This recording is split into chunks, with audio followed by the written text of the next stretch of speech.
जय श्री कृष्णा। राधे राधे। स्वागत है आपका आपके अपने चैनल द रिलीजियस लाइफ में।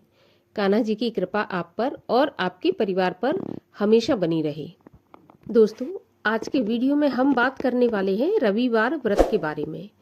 रविवार का व्रत किस प्रकार करना चाहिए, कौन इस व्रत को कर सकते हैं, पूजा की विधि क्या रहती है, व्रत के नियम क्या रहते हैं और साथ ही इसमें हम क्या खा सकते हैं, क्या नहीं खा सकते, हमें किस प्रकार से सूर्य की पूजा करनी चाहिए और सूर्य भगवान की पूजा करने से हमें कौन कौन से लाभ प्राप्त होते हैं, इन सब के बारे में हम आज के इस वीडियो में चर्चा करेंगे।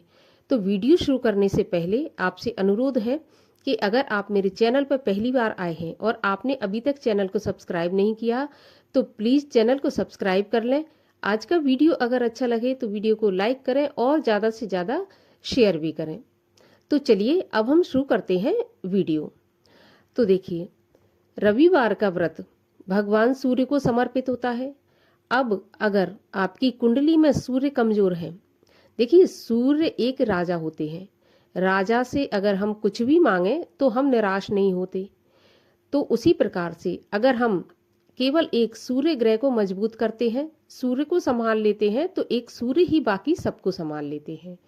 तो कहने का अर्थ ये है कि अगर आप सूर्य को मजबूत करके चलेंगे तो आपको मान सम्मान, धन संपत्ति, संतान, पद प्रतिष्ठा, यहाँ तक कि आपको हर चीज, आरोग्य, अगर आप किसी भी पीड़ा से ग्रसित हैं, शारीरिक पीड़ा है, आंखों की पीड़ा है, हर चीज में ये रविवार का व्रत बहुत फलदायी रहता है। अब ये रविवार का व्रत किसको करना चाहिए? तो कोई भी इस व्रत को कर सकता है, महिला हो, पुरुष हो, बच्चे हो, बूढ़े हो, कोई भी हो इस व्रत को कर सकता है। अब महिलाओं के लिए ज़्यादा जरूरी होता है, मतलब ज़्यादा फलदायी होता है, क्योंकि जो महिलाएं सौभाग्यवती महिलाएं हैं, अगर सूर्य भगवान का रविवार का व्रत करती हैं तो आत्मविश्वास में वृद्धि होती है और महिलाओं को आत्मविश्वास की कुछ ज़्यादा ही आवश्यकता होती है। तो महिलाओं को तो जरूर करना चाहिए ये व्रत।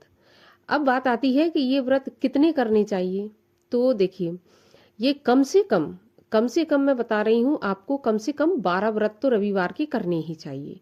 अब इससे ज़्यादा अगर आप कर सकते हैं तो आप 30 भी कर सकते हैं, 12 महीने की भी कर सकते हैं, और कुछ भक्तगण तो 12 साल तक करते हैं, उसके बाद फिर उद्यापन करते हैं। तो आप अपनी जैसी भी सामर्थ्य है उसके अनुसार आप ये व्रत कर सकते हैं।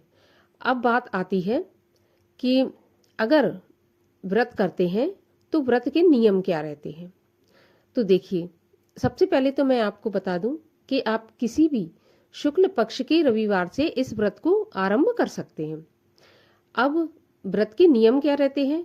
तो व्रत में देखिए, आपको सुबह ब्रह्म मुहूर्त में उठना है। ब्रह्म मुहूर्त का मतलब ये होता है कि सूर्योदय के कम से कम 1.5 घंटे पहले आपको उठ जाना है, क्योंकि रविवार का व्रत है और सूर्य की पहली किरण धरती पर पड़ती है। उस समय आपको सूर्य भगवान का स्वागत करना है, नहा धोकर स्वच्छ होकर आपको ऐसी जगह पर जाना है, मतलब अपनी छत पर या बालकनी में, जहां से सूर्योदय होते दिखते हो। अब बात आती है कि अगर सूर्य नहीं दिखते आपको उदय होते हुए, तो आप अपने जो घर के मंदिर में सूर्य भगवान की प्रतिमा स्थापित करके भी आप अर्घ दे सकते हैं। अर्घ आपको ऊपर जाकर ही देना है या बालकनी से देना है। कमरे में आप तो अर्घ दे नहीं सकते ना, तो बाहर ही देना है आपको अर्घ। आपको अर्घ देने के लिए एक तांबे का पात्र चाहिए होगा, लोटा जिसको कहते हैं, तांबे का लोटा। उसमें आपको अगर महिला अर्घ देती हैं तो उनको कुमकुम डालना चाहिए लाल, अगर पुरुष दे रहे हैं तो उनको लाल चंदन उस जल में डाल लेना चाहिए। इसके अलावा अगर आपके पास लाल गुड़हल का फूल है तो वो भी डाल लें, थोड़े से चावल डाल लें और थोड़ा सा गुड़ डाल लें।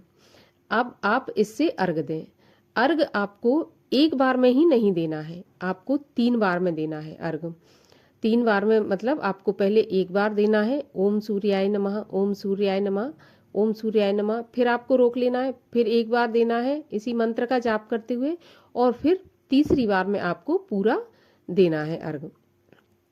इस प्रकार आपको 3 बार अर्घ देना है। अर्घ देने के बाद आप अपनी जगह पर ही खड़े खड़े घूम जाएं, और घूमने के बाद मतलब आप घूम जाएंगे तो वो परिक्रमा मानी जाएगी। तो आप 7 बार, 5 बार, 3 बार, 11 बार, जितनी बार दे सकते हैं परिक्रमा दें।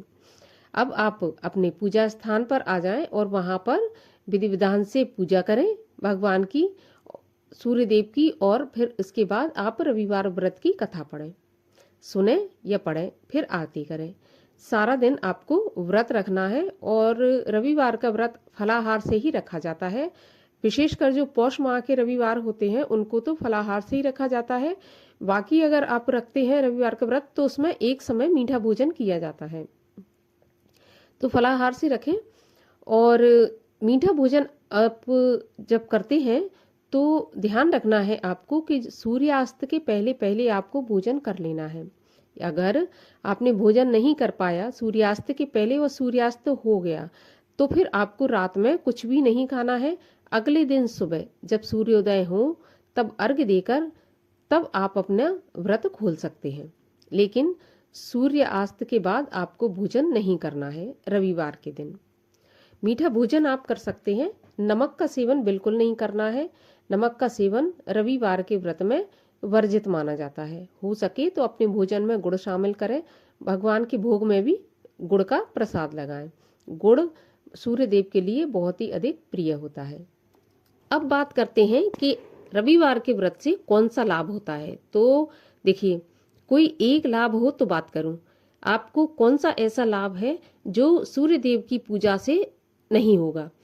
कहने का अर्थ ये है कि अगर आपके रिश्ते खराब चल रहे हैं आपके पिता से, आपके घर में आपके पुत्रों से, तो वो रिश्ते आपके संवर जाएंगे। अगर आप धन संपत्ति के लिए परेशान हैं तो वो भी बढ़ोतरी होगी। संतान सुख नहीं है आपके जीवन में तो संतान प्राप्ति होगी।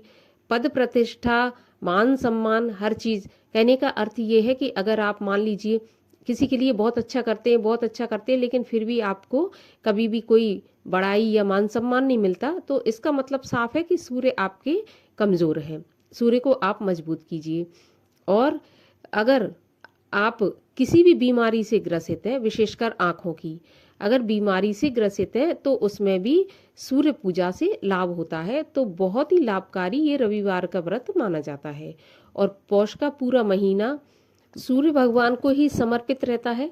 सूर्य पूजा ही इस महीने में की जाती है, तो जितना हो सके सूर्य भगवान की उपासना करना चाहिए पौष के महीने में। अगर आप रविवार का व्रत नहीं भी करते तो आपको कम से कम अर्घ तो अवश्य ही पौष के महीने में सूर्य भगवान को देना चाहिए। अर्घ देना चाहिए, भोग भी लगाना चाहिए। हो सके तो आपको आदित्य हृदय स्तोत्र, सूर्य चालीसा और सूर्य मंत्रों का जाप भी आपको करना चाहिए। बहुत ही लाभदायी ये महीना है अपने जीवन में सूर्य को मजबूत करने का। और जब सूर्य मजबूत होते हैं तो वो कहते हैं ना कि राजा है, राजा मजबूत रहता है। अगर राजा फेवर में है तो फिर प्रजा तो स्वतः ही फेवर में हो जाती है। तो इस प्रकार से आप रविवार का व्रत कर सकते हैं, सूर्य की पूजा कर सकते हैं। और अब बात करते हैं कि सूर्य को अर्घ देने का सही तरीका क्या है। तो देखिए, इस बारे में मेरे चैनल पर पहले से वीडियो अपलोड है, आप जाकर देख सकते हैं। बहुत अच्छे तरीके से उसमें बताया गया है कि सूर्य को अर्घ कैसे देना है और कौन सी मनोकामना के लिए किस प्रकार से अर्घ देना है, ये भी उसमें बताया गया है। तो आप मेरे चैनल पर जाकर वो वीडियो भी देख सकते हैं। तो उम्मीद करती हूँ कि वीडियो आपके लिए बहुत काम का होगा। अगर आपको ये वीडियो अच्छा लगा तो लाइक ज़रूर कीजिए, क्योंकि आपके लाइक से हमें बहुत मोटिवेशन प्राप्त होता है। और आगे भी इस वीडियो को शेयर कर दीजिए। तो चलिए, अब मैं मिलती हूँ आपसे अगले वीडियो में। तब तक के लिए ओम सूर्याय नमः, हरे कृष्ण।